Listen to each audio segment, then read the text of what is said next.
पुराने समय में जब महाभारत का जब जिक्र किया जाता है तो लोग कहते हैं कि कौरव कैसे पैदा हुए। ऐसे ही एक मांस का लोथड़ा बाहर निकला और उसको ले जाकर के ऊपर टांग दिया गया, उसमें से कौरव पैदा हुए। आज वो एग्जाम्पल टेस्ट ट्यूब बेबी में दिखता है।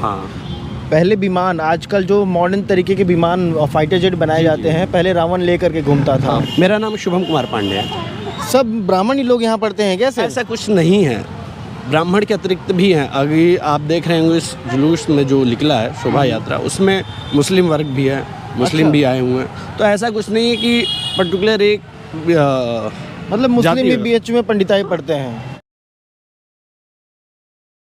हम खड़े हैं आज वैदिक विज्ञान केंद्र के सामने और बहुत ही मतलब मैं पढ़ाई लिखाई की बातें करता रहता हूँ हमेशा। लोग कहते हैं हंसी मजाक ये सब लगे रहना चाहिए। 26 जनवरी रिपब्लिक डे, क्या थीम है? आप इस बार क्या लोगों को मैसेज पास करना चाहेंगे? वैसे जैसे हमारा संस्था, ये परिसर का नाम ही है वैदिक विज्ञान केंद्र जी, तो हमारा थीम सनातन से रहता है, वैदिक कल्चर पे रहता है। तो वैदिक कल्चर में सबसे ज़्यादा ख्याति प्राप्त है यज्ञ आदि। तो हमारा थीम ज़्यादातर है वैदिक ऋषियों का यज्ञ कराना किस तरह होता था और उनके करने से क्या फ़ायदे होते थे। तो उसी को थीम लेके इस बार का जो थीम है वो यज्ञ करते हुए ऋषियों को दिखाया जाएगा। उनके साथ उनके जो वर्तमान में, क्योंकि आज आधुनिक चल रहा है, तो आधुनिक में भी उस यज्ञ से कैसे चरितार्थ किया जा रहा है, क्या कल्याण किया जा रहा है, उसको भी, यानी कि प्राचीन और आधुनिक दोनों को समावेश करके, क्योंकि ये मालवीय जी की भूमि है और यहाँ कहा भी गया है कि प्रतीचि प्राची का मेल संगम। तो इसको रख करके ये विज्ञान भी बना, संस्थान बना है और संस्थान में ये मूल है। उसी को लेकर हमारा इस बार का थीम है। ओके, स्थापना दिवस भी आ जाए काशी हिंदू विश्वविद्यालय। जी हाँ, काशी हिंदू विश्वविद्यालय का स्थापना दिवस और बसंत पंचमी बहुत अच्छी, एक शिक्षा के लिए देखा जाए तो सबसे अच्छा दिवस माना जाता है वो बसंत पंचमी। और बसंत पंचमी माँ सरस्वती का है और सरस्वती का होने के साथ ब्रह्मा के मुख से वेद सबसे पहले निकला और ये वैदिक विज्ञान है। तो वेद जो है वो आधुनिक में कितना चरितार्थ किया जा सकता है, आधुनिक के कसौटी पे कितना सही उतर सकता है, इसके मापदंडों को चरितार्थ करने के लिए वैदिक विज्ञान केंद्र बना हुआ है। क्या नाम है सर आपका? मेरा नाम शुभम कुमार पांडे है। सब ब्राह्मण ही लोग यहाँ पढ़ते हैं क्या? ऐसा कुछ नहीं है, ब्राह्मण के अतिरिक्त भी हैं। अभी आप देख रहे होंगे इस जुलूस में जो निकला है शोभा यात्रा, उसमें मुस्लिम वर्ग भी है, मुस्लिम भी आए हुए हैं। तो ऐसा कुछ नहीं है कि पर्टिकुलर एक मतलब मुस्लिम भी बीएचयू में पंडिताई पढ़ते हैं। पंडिताई नहीं है, ये अलग चीज़ है। पंडिताई एक परंपरागत विषय जो होता है वो अलग है।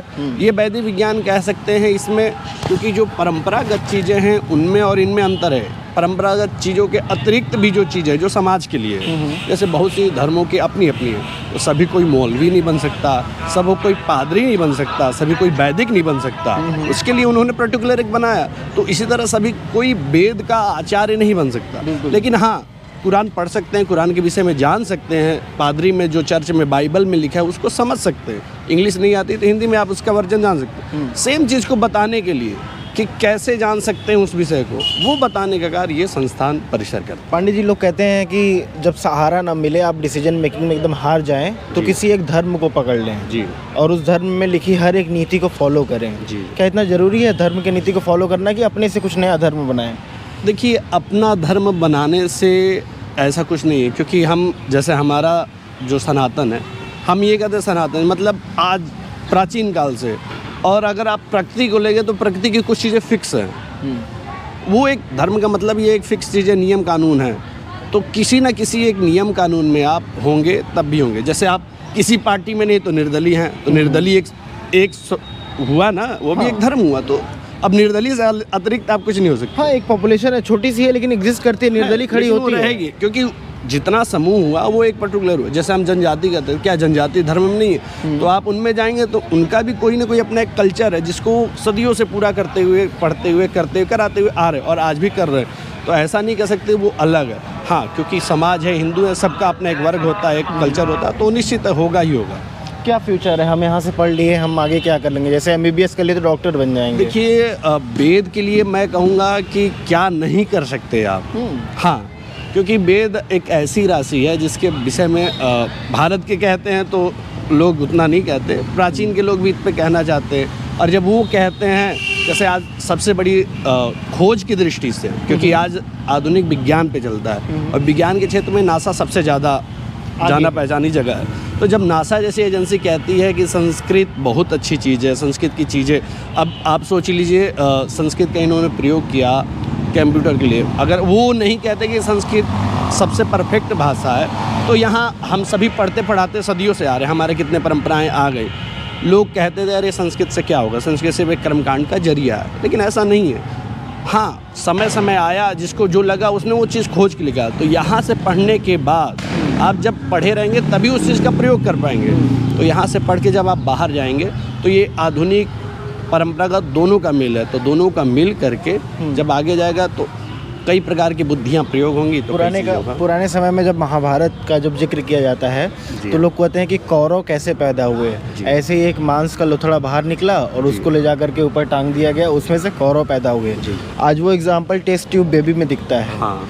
पहले विमान, आजकल जो मॉडर्न तरीके के विमान फाइटर जेट बनाए जाते हैं, पहले रावण लेकर के घूमता था, उसका विमान था, बहुत सारी चीज़ें होती रहती थी। देखिए सारी सब चीज़ें कहाँ चली गई, क्यों खो गई, भारत क्यों पीछे है फिर इतना? एक हमारे शंकराचार्य आचार्य पुरी के शंकराचार्य जी ने एक बार कहा था कि देखिए चीज़ें खोती नहीं है, हमेशा हर चीज़ की एक समय आता है।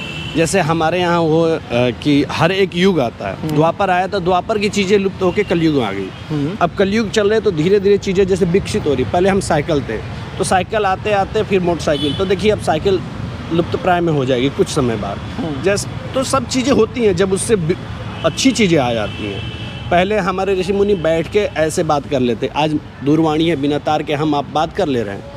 तो वो चीज़ें पहले सबके लिए कॉमन नहीं था, आज कॉमन हो गया। तो आज लगता है कि अरे यार अच्छी चीज़ है, सबको प्राप्त हो रही, तो वो चीज़ की कमी तो लुप्त नहीं हो, तो चीज़ें सुसुप्ति अवस्था में चल जाती है। जैसे बहुत सी चीज़ें हैं जिनका प्रयोग नहीं है लेकिन वो हैं, लेकिन अपने स्थान पे वो एक परिधि उसमें रह जाती है। हम ज़्यादा परेशान नहीं करेंगे पांडे जी को, क्योंकि इनको झांकी में सम्मिलित होने जाना है। बहुत बहुत धन्यवाद आपका। रिसर्च कर रहे हैं आप यहाँ से? जी हाँ, हमारा रिसर्च है, रिसर्च चल रहा है जी। इन्हीं नेट JRF वाला प्रोसेसर है यहाँ पे? हाँ, चलिए बहुत बहुत धन्यवाद। मिलके बहुत अच्छा लगा। और भी अगर कुछ पूछना हो पीछे दिखाइए, वैदिक विज्ञान केंद्र है और लगभग दो साल हुए। एक लैब के लिए अलग से एक एक्सटेंशन बिल्डिंग वहाँ पे की गई है, खड़ी की गई है।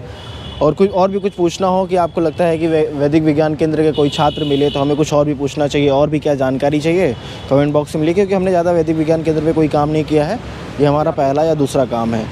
तो मिलेंगे एक नए वीडियो में नए अंदाज़। तब तक के लिए हिमांशु मिश्रा धन्यवाद बोलता वीडियो देखने के लिए। जय हिंद, जय भारत।